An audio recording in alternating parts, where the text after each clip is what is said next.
Well, the healthcare industry is apparently booming across central Indiana, and our friends at Inside Indiana Business are reporting Community Health Network is investing $175 million to build 3 health pavilions. It's just one of the many expansions, openings, groundbreakings happening across the state. So we've asked Gerry to come in to give us a clearer picture of what's prompting this boom. Gerry, good to see you. What's behind all this? Good to see you, Naomi.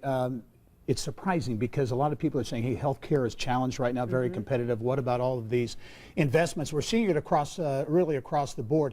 Tomorrow in the life sciences space, Roche Diagnostics on the northeast side of Indianapolis will announce the first phase of a major expansion announcement that was made 2 years ago, $300 million. What we're finding across all of these projects is about being more efficient. Tomorrow they're going to dedicate a laboratory that's essentially putting 5 labs into 1 on the northeast side campus, so becoming more efficient in that respect. They've got everything from research and development to manufacturing. They'll be making nearly 2 billion diabetes testing strips at this facility during the course of a year.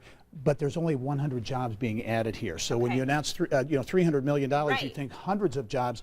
It's 100 jobs added at this particular time. And those jobs will all be in the healthcare industry, correct? Absolutely. And you look at hospitals. That's another area, Naomi, that's very interesting because hospitals are very challenged. We've seen them lay off hundreds of people over the course of the past couple of years, but yet Community Health Network announced plans to build 3 new pavilions, $175 million expansion in its east side. But it's really about outpatient services. A major hospital in Shelbyville has just announced plans to build a new hospital in Shelby County.